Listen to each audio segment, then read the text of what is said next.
नमस्कार। SPT news में आपका स्वागत है। पेश है आज 13 जनवरी मंगलवार शाम 7:15 राजस्थान की बड़ी खबरें। दिल्ली एनसीआर समेत देश के कई शहरों में कुत्तों का आतंक लगातार बढ़ रहा है। आज 13 जनवरी 2026 सुप्रीम कोर्ट ने एक बार फिर इस मामले में सुनवाई के दौरान बड़ा फैसला लिया। सुप्रीम कोर्ट की बेंच ने कुत्ते के काटने पर मुआवजा देने का आदेश दिया है। सर्वोच्च न्यायालय ने चेतावनी देते हुए कहा कि अगर कोई बच्चा या बुजुर्ग कुत्ते के काटने से जख्मी हो जाता है तो उसकी मौत हो जाती है तो राज्य सरकारें उसे मुआवजा देगी। सुप्रीम कोर्ट में जस्टिस विक्रमनाथ ने मामले पर सख्त टिप्पणी करते हुए कहा कि कुत्तों को खाना खिलाने वाले लोग इस घटना के जिम्मेदार होंगे। जस्टिस विक्रम ने कहा, एक काम करो, कुत्तों को अपने घर लेकर जाओ। अमेरिका में एक संघीय अदालत ने अपनी तरह का एक अहम फैसला सुनाया है। अदालत ने अमेरिकी आव्रजन अधिकारियों को आदेश दिया कि वे एक भारतीय नागरिक को फिर से अमेरिका वापस लाने की व्यवस्था करें। इसे अदालत के साफ आदेश के बावजूद भारत भेज दिया गया था। जज ने फैसला सुनाया कि डिपोर्टेशन गैर कानूनी था और न्यायिक अधिकार का उल्लंघन था। 9 जनवरी को जारी आदेश में टेक्सास के दक्षिणी जिले के अमेरिकी जिले अदालत ने बताया कि फ्रांसिस्को डी कोस्टा को 20 दिसंबर 2025 को अमेरिका से निकाला गया था, जबकि उसे न हटाने का अदालत का आदेश इससे 3 घंटे पहले ही जारी हो चुका था। राजस्थान में कुल 71,46,713 पेंशनर होल्डर्स में से 20,36,000 बेनिफिशियरीज के पेंशन खतरे में दिख रही है, जिससे जयपुर और जोधपुर डिवीजनल में सबसे ज्यादा पेंशनर्स की पेंशन रुकी है।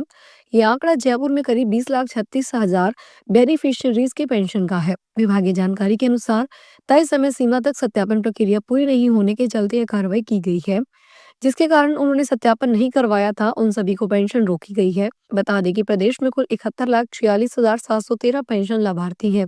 इनमें से 20,36,000 लाभार्थियों का वार्षिक सत्यापन नहीं हो पाया। भीलवाड़ा में एक लेक्चरर के ट्रांसफर से नाराज बच्चे धरने पर बैठ गए। मामला जिले से नंदराय कस्बे के राजकीय आदर्श उच्च माध्यमिक स्कूल का है, जो 2 दिन पहले 11 जनवरी को यहाँ कार्यरत लेक्चरर शंकरलाल जाट का ट्रांसफर कर दिया गया था। मंगलवार सुबह तक धरना जारी था। इस दौरान बड़ी संख्या में दूसरे छात्र और छात्राएं भी वहां पहुंच गए और प्रदर्शन में शामिल हुए। इस दौरान स्कूल के ताला लगाकर स्टूडेंट धरने पर बैठे।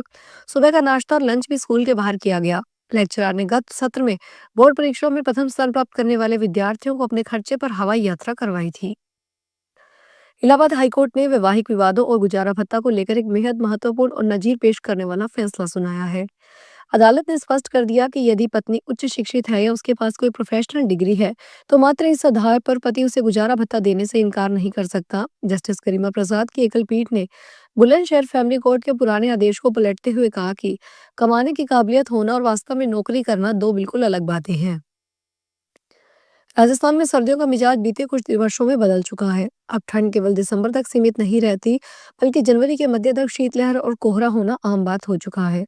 इसके बावजूद शिक्षा विभाग अब भी पुराने शीतकालीन अवकाश कैलेंडर पर अड़ा हुआ है। राजस्थान में शिक्षा विभाग की ओर से इस साल भी शीतकालीन अवकाश 25 दिसंबर से 5 जनवरी तक घोषित किया गया, जबकि असली सर्दी उसके बाद शुरू हुई। हालात को देखते हुए जिला कलेक्टरों को अपने स्तर पर स्कूलों के शीतकालीन अवकाश 14 जनवरी तक बढ़ाने पड़े। इस स्थिति में शिक्षा व्यवस्था से असमानता पैदा कर दी है। जयपुर में 14 जनवरी को मकर संक्रांति पतंगबाजी होगी। हालांकि 5 किलोमीटर के इलाके में पतंगबाजी पर रोक रहेगी। वहीं जयपुर और उसके आसपास के जिलों में मौसम शुष्क रहेगा तो पतंगबाजी को अच्छा रहेगा। मौसम विज्ञान केंद्र जयपुर के निदेशक राधेश्याम शर्मा ने बताया, 14 जनवरी के दिन हवा की स्थिति सुबह 10 से 11 बजे तक कमजोर रहने का अनुमान है।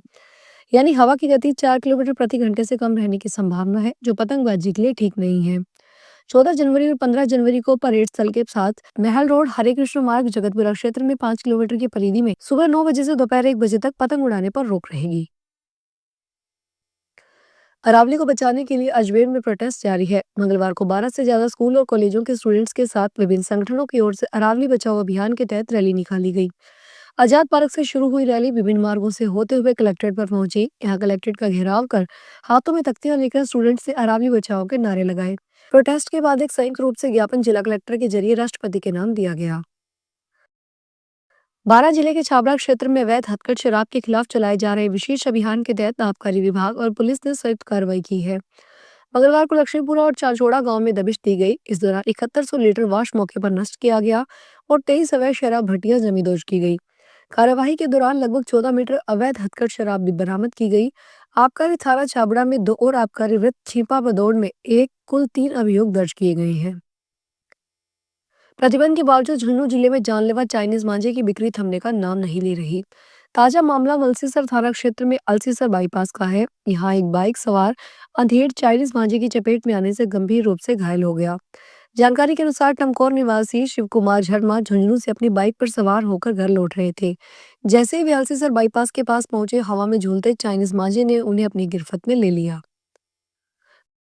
टोंक जिले में एक एएसआई और हेड कांस्टेबल समेत 5 पुलिसकर्मियों को सस्पेंड कर दिया गया। एसपी राजेश कुमार मीना की ओर से जारी एक आदेश के अनुसार ये पुलिसकर्मी सोप और अलीगढ़ थाने के हैं। हालांकि आदेश में विभागीय जांच का हवाला दिया गया है, लेकिन बताया जा रहा है कि ग्रामीणों ने सोप थाने के बाहर से बजरी से भरे ट्रैक्टर के निकलने का वीडियो बनाया था। इसके बाद इसकी शिकायत एसपी से भी की थी।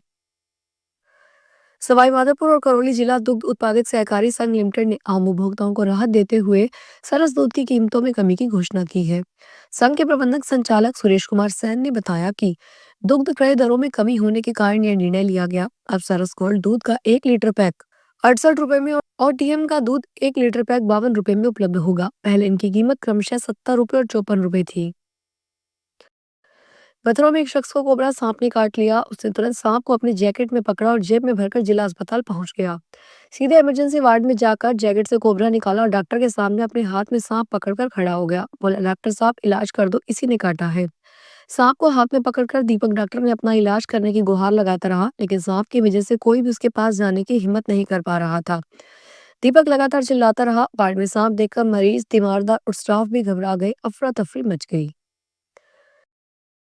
राजस्थान हाई कोर्ट ने ग्रेड सेकंड टीचर भर्ती 2022 पेपर लीक मामले में शामिल राजस्थान लोक सेवा आयोग के पूर्व सदस्य बाबूलाल खटारा मामले को लेकर बांसवाड़ा डूंगरपुर के सांसद और भारत आदिवासी पार्टी के नेता राजकुमार रोत ने आज सरकार पर हमला बोला। रोत ने कहा कि कटारा के कंधे पर बंदूक रखकर नौकरियां बेचने का काम करने वाले नेताओं के खिलाफ कार्रवाई कब होगी।